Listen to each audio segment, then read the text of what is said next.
In this video, I'm going to take a look at how the homemade liquid rust remover reacts to all different types of metals. Stay tuned.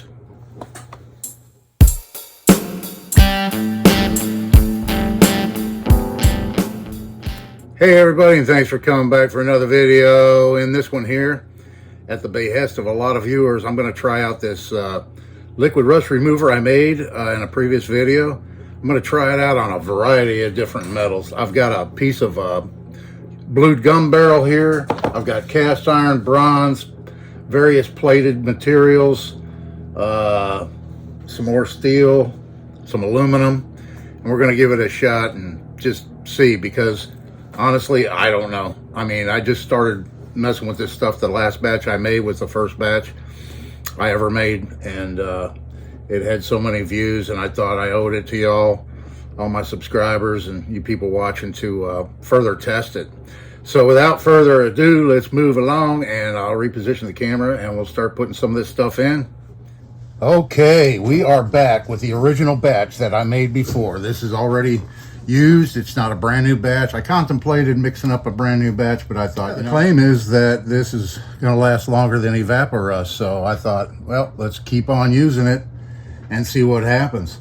So here we have a cast iron pipe reducer. I'm going to drop that in there.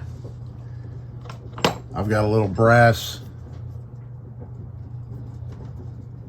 plumbing fitting here. Here's a rusty spike. I'll throw that in there. Here's a bronze bolt. Can't have an old antique boat. Bronze bolt. I'm going to throw that in there, see what happens. I have this little latch that's plated. It has some rust right there on it. Most of the plating is wore off of it, but let's throw it in there and see what happens. Here's a galvanized spike with a galvanized coating. It's got a little bit of rust there on it. Let's throw it in there and see what happens. Here we have a brass plated piece of a hinge that's got a little bit of corrosion on it. I get it in the camera so you can see it. It's got some corrosion there on the end where it was cut off. Brass plated. Throw it in there. Here's another type of hinge with kind of a weird bronze coating on it. Plated. I'm sure it's steel, very old. Let's see how that reacts to the solution.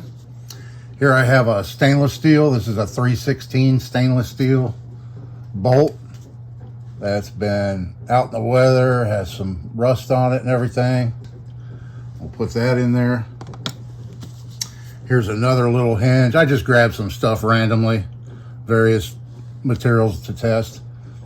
Here's another plated hinge. This is probably a chrome or a nickel plating on this hinge, and it's got some pitting in it and everything. Let's throw that in there. Here's some aluminum. Piece of an aluminum piano hinge. I'm gonna put that in there. And last but not least, here's a piece of a shotgun barrel that's blued. And it has not too much, but there's a little bit of rust. If the camera picks it up, it's like right here, there's a little bit of rust. And I think I saw, yeah, right here is a little bit, just a very slight amount of rust. Here's a little bit more right here. But we're gonna throw it in there and see what happens. All right, everything's pretty much submerged. That's sticking out a little bit, but good enough for this test. Let's let it sit for 1 hour, and we're gonna come back and take a look at it. Okay, it's been in the solution for 1 hour. When I took this lid off, I gotta tell you, it smelled like I've been cutting up oranges. Kind of a pleasant smell there. So I'm gonna pull these out one by one, give them a little quick rinse, and we'll take a look at them and see how they did. See the reactions. Let me clean these up and I'll get right back with you. Okay, I've got all our test pieces out of the Easy Homemade Rust Remover. Let's take a look at them and see how the solution did after 1 hour. Here's the brass pipe fitting. You can just judge yourself. It cleaned it up, but really didn't do any damage to it or anything like that. That looks fine. I'm not sure the order I put them in there, but here was the cast iron fitting. And after 1 hour, it started to do some work, but it definitely could have used a longer soaking to remove all the rust. This part here was actually exposed out of the solution. It wasn't submerged, so it didn't even touch, you know, that rust up there. But on the threads, it did a pretty good job getting that. This rusty spike definitely also could have used a longer soak in it. It still has some of the rust. It did remove some of it, but it could have used a longer soak time in the solution to remove all of it. Moving along, we have the bronze bolt, and it kind of shined it up, actually. Made it look a lot better without damaging it at all. This little plated latch, it took a lot of the plating off of it. I must say, though, this is a antique. This latch here is from about 1947. It still has a little bit of rust here. It didn't get off, but the plating was probably pretty worn, this being such an old piece. But it did remove a lot of that chrome plating that was on that piece. Here's a little brass plated piece of a hinge, and it did take a little bit of the brass plating off. I don't know if the camera's going to pick it up, but you can actually see in a couple of spots, maybe more on the back here, right here. It's more of a copper colored. That's the base layer plating of the copper for the brass, and you can see it took some of the brass plating off of it. And then let's see, the stainless, I didn't really expect it to do anything but clean it up, and it did a pretty good job at cleaning up the 3/16 stainless bolt. This little hinge here, it's also antique, but it's got a heavier coat, heavier plating on it, obviously, and it really didn't hurt the plating at all. There's a couple of spots inside the barrels here where I can, you know, see the copper color, but otherwise, all in all, did a pretty good job on that one. This one here, it took a lot of that plating off, that kind of bronze colored plating. Right here, it just completely removed it, it looks like.